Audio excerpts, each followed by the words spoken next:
नमस्कार दोस्तों, स्वागत है आप सभी का आज की इस क्राइम स्टोरी में। 19 जुलाई 2014 की शाम करीब पौने 7 बजे नीरज के मोबाइल फ़ोन पर उसके जीजा नितिन का फ़ोन आया, जिसमें उसने बताया कि मेरा और पारुल के बीच झगड़ा हो गया है।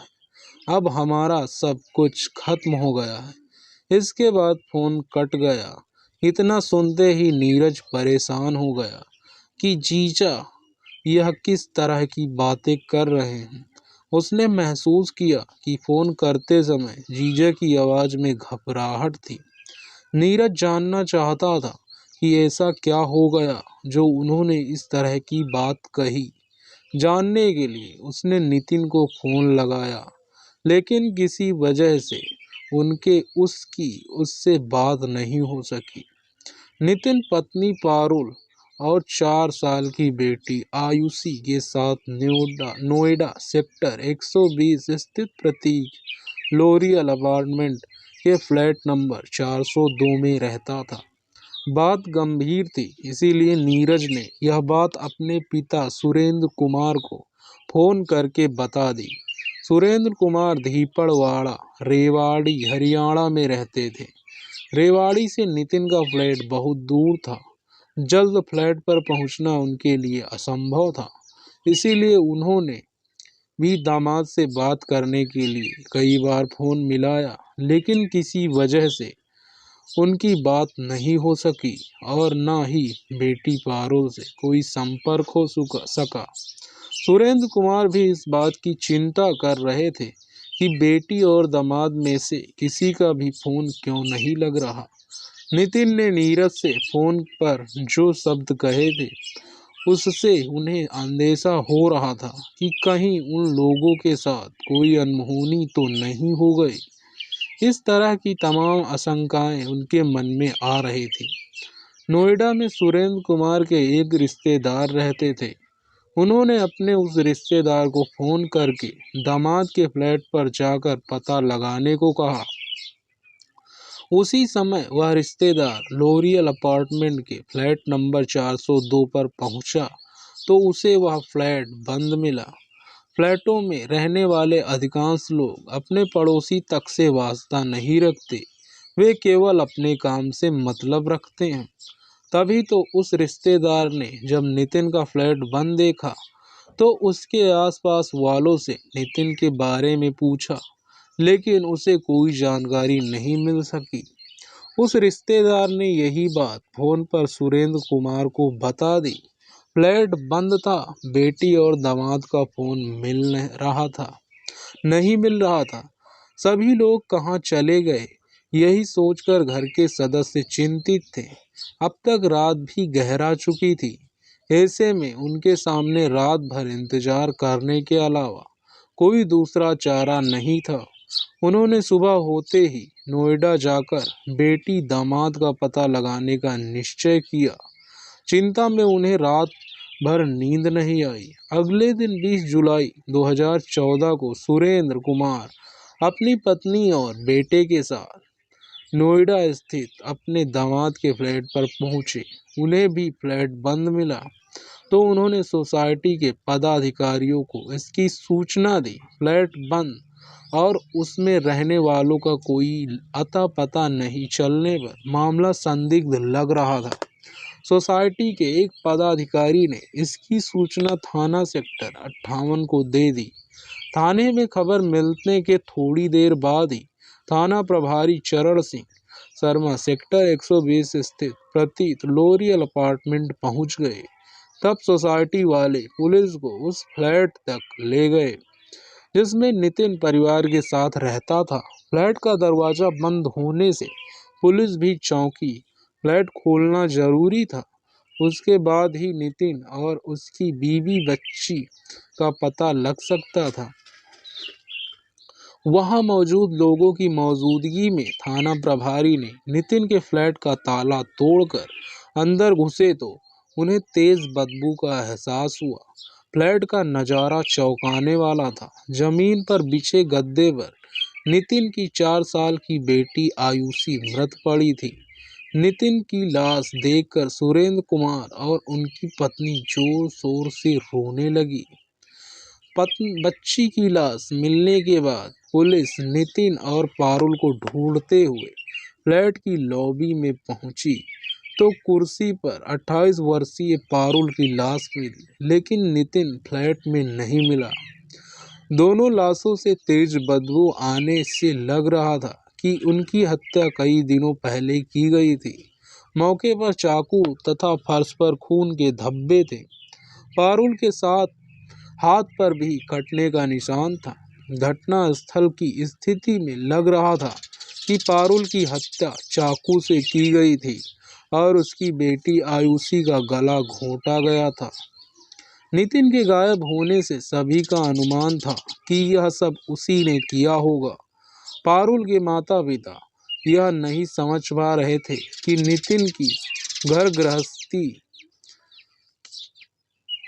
जब ठीक से चल रही थी तो ऐसी क्या बात हो गई कि उसने उनकी बेटी और नातिन को मार डाला। अपार्टमेंट में रहने वाले जिस किसी ने भी सुना कि फ्लैट नंबर 402 में 2 हत्याएं हुई हैं, वह उसी ओर चल दिया। उधर दोहरे मर्डर की सूचना थाना प्रभारी के वरिष्ठ पुलिस अधीक्षक डॉक्टर प्रीतिंदर सिंह को दी तो वह भी थोड़ी देर में मौकाए वारदात पर पहुंच गए। पुलिस ने बारीकी से फ्लैट का मुआयना किया तो वहां सभी सामान अपनी अपनी जगह रखे मिले। यानी ऐसा नहीं लग रहा था कि किसी ने लूट के इरादे से दोनों हत्याएं की हों। ऐसा लग रहा था कि हत्यारे ने पारुल की मर्जी से फ्लैट में एंट्री की थी और दोनों की हत्या करके आसानी से ताला बंद करके चला गया था। हत्यारा पारुल का कोई परिचित ही रहा होगा। चूंकि पारुल का पति नितिन गायब था, इसीलिए पारुल के घर वालों को इस बात का शक था कि उसी ने दोनों की हत्या की होगी। पुलिस ने मौके से जरूरी सबूत इकट्ठे करके दोनों लाशों का पंचनामा करने के बाद उन्हें पोस्टमार्टम के लिए भेज दिया। संदेह के आधार पर पारुल के पति नितिन रोहिला के खिलाफ हत्या का केस दर्ज करके पुलिस ने आवश्यक कार्रवाई शुरू कर दी। हरियाणा के रोहतक में रहने वाले नितिन रोहिला की शादी सन 2008 में धीपड़वाड़ा रेवाड़ी के रहने वाले सुरेंद्र कुमार की बेटी पारुल से हुई थी। नितिन ग्रेटर नोएडा में सूरजपुर स्थित यामाहा कंपनी में इंजीनियर था। पारुल आर्किटेक्ट की डिग्री के लिए हुई थी। उच्च शिक्षित पारुल और नितिन की गृहस्थी हंसी खुशी से बीत रही थी। शादी के कुछ दिनों बाद पारुल एक बेटी की मां बनी जिसका नाम आयुषी रखा। बेटी के जन्म के बाद दोनों बेहद खुश थे। नितिन ने नोएडा के सेक्टर 120 स्थित ऋतिक नोरियल अपार्टमेंट में एक फ्लैट किराए में रखा था। वहीं पर वह पत्नी और बेटी के साथ रहता था। पारुल हाउस वाइफ थी। पति के ड्यूटी पर जाने के बाद वह बेटी के साथ घर पर मस्त रहती थी। पुलिस नितिन रोहिला की तलाश में जुट गई। वह यामाहा कंपनी में नौकरी करता था। वहां जाकर पुलिस ने पता किया तो जानकारी मिली कि 17 जुलाई को नितिन ने तबीयत खराब होने की बात कहकर ऑफिस आने से मना कर दिया था। यानी वह 16 जुलाई तक ऑफिस आया था, उसके बाद नहीं आया था। पारुल और आयुषी के शव देखकर लग रहा था कि उनकी हत्याएं 3-4 दिन पहले की गई थी। कई दिनों से नितिन के ऑफिस न पहुंचने पर पुलिस का शक नितिन की तरफ और बढ़ गया। पुलिस मानकर चल रही थी कि हत्या करने के बाद वह फरार हो गया है। पुलिस ने उसके मोबाइल फोन की कॉल डिटेल्स निकलवाई, शायद उससे उसके बारे में कोई सुराग मिल सके। पुलिस नितिन की सरगर्मी से तलाश कर रही थी कि रात 8 बजे पुलिस को खबर मिली कि नोएडा ग्रेटर नोएडा एक्सप्रेस के 0 पॉइंट पर एक कार में आग लगी है। सूचना मिलते ही स्थानीय पुलिस और फायर ब्रिगेड की गाड़ी मौके पर पहुंच गई। आधे घंटे की मशक्कत के बाद कार में लगी आग बुझाई गई। पुलिस ने जांच की तो उस सेंट्रो कार में एक आदमी जला हुआ मिला। उस मेट्रो कार की जांच की गई तो पता चला कि वह कार नोएडा के सेक्टर 120 स्थित प्रतीक नोरियल अपार्टमेंट में रहने वाले नितिन रोहिला की है। स्थानीय पुलिस ने यह जानकारी सेक्टर 58 थाना पुलिस को दी तो प्रधाना प्रभारी रात के ही एक्सप्रेसवे के 0 पॉइंट पर पहुंच गए। लाश झुलस चुकी थी, इसीलिए वह पहचानने में नहीं आ रही थी। जब कार नितिन की है तो इसमें जली लाश किसकी है, यह बात कोई समझ नहीं पा रहा था। कहीं ऐसा तो नहीं कि पत्नी और बेटी की हत्या करने के बाद नितिन ने अपनी जीवन लीला खत्म कर ली हो। यह बात यकीन के साथ तब तक नहीं की जा सकती जब तक कार में जली लाश की शिनाख्त न हो जाए। थाना प्रभारी चरण सिंह शर्मा ने नितिन रोहिला के घर वालों को बुलाया तो नितिन के भाई ने उसकी शिनाख्त अपने भाई के रूप में की। इसके बाद पुलिस ने वह लाश पोस्टमार्टम के लिए भेज दी और एक पेंसिल डीएनए जांच के लिए प्रयोगशाला भेज दिया, जिससे पता चल सके कि लाश किसकी थी।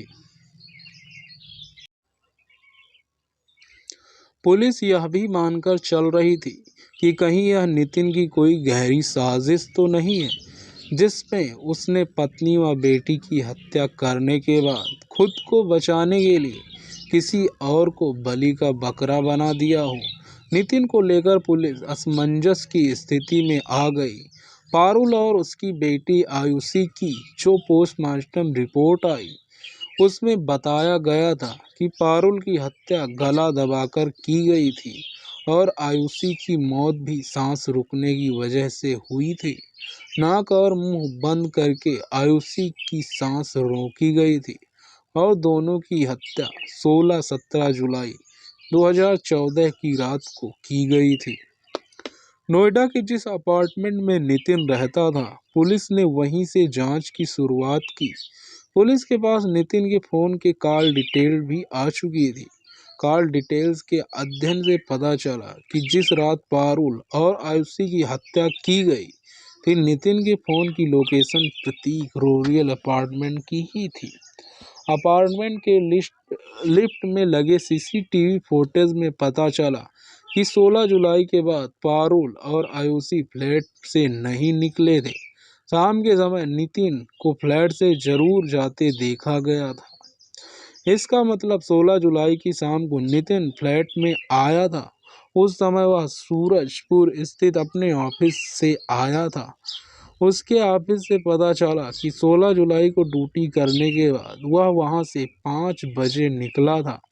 ऑफिस से वह शाम 6 बजे के करीब अपने फ्लैट पर पहुंचा। 17 जुलाई को नितिन ड्यूटी पर नहीं गया था। उसने फोन करके बता दिया था कि उसकी तबीयत खराब है। 16 जुलाई की शाम को अपने फ्लैट से घुसा नितिन 19 जुलाई को सुबह 7:30 बजे के करीब बाहर निकला था। यानी 16-17 जुलाई की रात को पत्नी व बेटी की हत्या करने के बाद वह 19 जुलाई तक दोनों लाशों के साथ फ्लैट में ही रहा। 19 जुलाई को सुबह 7:30 बजे फ्लैट से निकलने के बाद वह दोपहर 2:30 बजे तक सोसाइटी के आसपास घूमता रहा। उसी दिन शाम 6:30 बजे वह सीढ़ियों के रास्ते फ्लैट में पहुंचा। 6:45 बजे के करीब उसने अपने साले नीरज को फोन करके कहा कि मेरा और पारुल का झगड़ा हो गया है, अब हमारा सब कुछ खत्म हो गया है। साले को फोन करने के 17 मिनट बाद नितिन लिफ्ट के जरिए बिल्डिंग से बाहर निकला और शाम 7:30 बजे ग्रेटर नोएडा के कॉलेज पार्क पहुंच गया। वहां सारी जानकारी उसके फोन की लोकेशन के जांच के बाद मिली। इसके आधे घंटे बाद 8 बजे नोएडा ग्रेटर नोएडा एक्सप्रेसवे के 0 पॉइंट पर उसकी सेंट्रो कार के जलने की खबर मिली। पुलिस यह नहीं समझ पा रही थी कि 16 से 19 जुलाई तक नितिन फ्लैट में रहकर क्या करता रहा, जबकि वहीं पर उसकी पत्नी और बेटी की लाशें पड़ी थी। 19 जुलाई को फ्लैट में उसका बाहर जाना और 7 घंटे बाद फ्लैट में वापस आने का यह संकेत मिल रहा है कि उसने लाशों को अपार्टमेंट से बाहर ले जाने का प्लान बनाया होगा, लेकिन चौकस सुरक्षा व्यवस्था को देखकर उसका प्लान चौपट हो गया होगा। इसीलिए वह 7 बजे के करीब वहां से अकेला ही चला गया। नितिन के भाई ने भले ही जली हुई कार में मिली लाश की शिनाख्त नितिन के रूप में कर दी है, लेकिन पुलिस को अभी भी संदेह है। तभी तो उसने डीएनए जांच के लिए सैंपल भिजवाए हैं। अगर डीएनए जांच में इस बात की पुष्टि हो जाती है कि कार में मिली लाश नितिन रोहिला की थी, तो यह स्पष्ट हो जाएगा कि पत्नी और बेटी की हत्या करने के बाद नितिन ने भी सुसाइड कर लिया है। और अगर डीएनए जांच रिपोर्ट नितिन के अलावा और किसी आदमी की निकली तो पुलिस के लिए एक नई मुसीबत खड़ी हो जाएगी। फिर उसे नितिन को तलाशना होगा। इसके बाद ही पता लग सकेगा कि उसने खुद को बचाने के लिए किस शख्स को अपनी कार में जलाया था। बहरहाल पुलिस के लिए यह मामला अब बहुत पेचीदा हो गया।